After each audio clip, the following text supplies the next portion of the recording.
Praise the Lord. அன்பானவர்களே, எப்படி இருக்கிறீங்க? ஆண்டவரும் இரட்சகரும் மீட்பருமா இருக்கிற இயேசுவின் நாமத்தில் உங்கள் அனைவருக்கும் என்னுடைய அன்பின் நல்வாழ்த்துக்கள். இந்த கிறிஸ்மஸ் லீவில் நாங்கள் கிறிஸ்மஸ் பண்டிகைலாம் முடிச்சுட்டு எங்கே இருக்கிறோம் தெரியுமா? ஒரு மலையின் மேலே இருக்கிறோம். பாருங்கள், ஒரு மகிமையான ஒரு நேரம். ஆண்டவர் இதை பார்க்கும்போது எனக்கு சீனாய் மலை ஞாபகத்து வருது. மோசே சீனாய் மலையில் இருக்கும்போது கர்த்தருடைய மகிமை அப்படியே அவரை மூடிட்டுன்னு சொல்லிட்டு கர்த்தருடைய வசனம் சொல்லுது.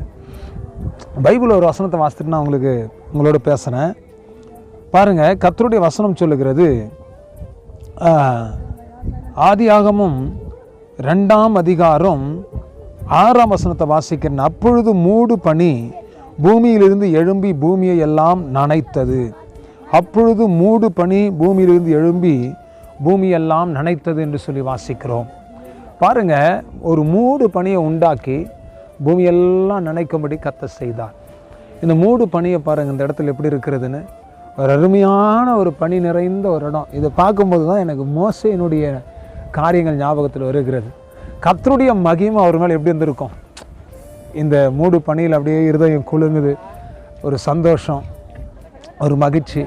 திரளான ஜனங்க இந்த இடத்துல வந்து இந்த காலை வேளையில் எல்லாம் பார்க்குறாங்க. இப்போ என்ன டைம் தெரியுங்களா? 8:15 மணி, காலையில் 8:15, மார்னிங் 8:15. இந்த டைமில் இவ்வளோ ஒரு பனியாக, இவ்வளோ ஒரு மூடு பனியாக, அவ்வளோ அழகாக இந்த பகுதி இருக்கிறத நாம் பார்க்குறோம். அப்போ நல்லா கவனிங்க, ஆண்டவர் சிருஷ்டித்திருக்கிற பணிகளை பார்க்கும் பொழுது, ஒவ்வொரு படைப்புகளை பார்க்கும் பொழுது வித்தியாசமாக இருக்கிறது. ஆண்டவருடைய பிள்ளைகளை நான் உங்களுக்கு ஒன்று சொல்லட்டுமா? தேவனுடைய சிருஷ்டிப்பை கொஞ்சம் கவனித்து பாருங்கள். அவர் மகத்துவமானவர், அவர் மகிமையானவர், அவர் மாறாதவர், அற்புத அடையாளங்களை செய்கிறவர். இப்படி ஒரு பணிகளை படைத்து ஜனங்க பாருங்கள், அப்படியே நிறைய பேர், ஆயிரக்கணக்கான பிள்ளைங்க வந்திருக்கிறாங்க. நீங்கள் இந்த வீடியோவில் பார்த்தீங்கன்னா பார்க்கிங் மட்டுமே, கார் பார்க்கிங், பைக் பார்க்கிங்னு சொல்லிட்டு இடமே இல்லை. ஃபுல்லு வர்ற வழியில் நாங்கள் டிராஃபிக் ஜாம். அவ்வளோ ஒரு பயங்கரமான ஜனம். காரணம்னா இது சீசன் டைம். இந்த டைமில் தான் நிறைய பேர் வந்து இந்த இடத்துக்கு வருவாங்க. அப்போ ஆண்டவர் இப்படி எல்லாத்தையும் படைச்சி, மனுஷன் நல்லா இருக்கணும், மனுஷன் ஆசீர்வாதமாக இருக்கணும்னு சொல்லிட்டு எல்லாத்தையும் படைச்சி வச்சுருக்கார்.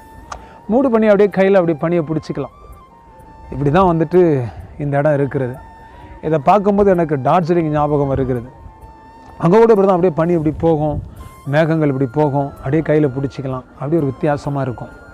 ஆகினால் ஆண்டவருடைய பிள்ளைகளே, நம்முடைய தேசத்தை, நம்முடைய உலகத்தை, நம்முடைய வானத்தையும் பூமியையும் சகலத்தையும் ஆண்டவர் வித்தியாசமாய் படைத்திருக்கிறார்.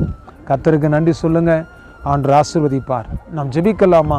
தகப்பனே, எல்லாவற்றையும் நீர் மகிமையாய் படைத்திருக்கிறீர். உமக்கு கோடி ஸ்தோத்திரம். நம்முடைய பிள்ளைகளை ஆசீர்வதித்து கர்த்தருடைய சிருஷ்டிப்பை நினைத்து நன்றி சொல்ல கர்த்தர் பிள்ளைகளுக்கு அனுக்கிரகம் செய்யும். நம்முடைய கரம் வெளிப்படட்டும். சாந்தாலாமா தியாந்தாலா நம்முடைய பிள்ளைகளை ஆசீர்வதிங்கப்பா.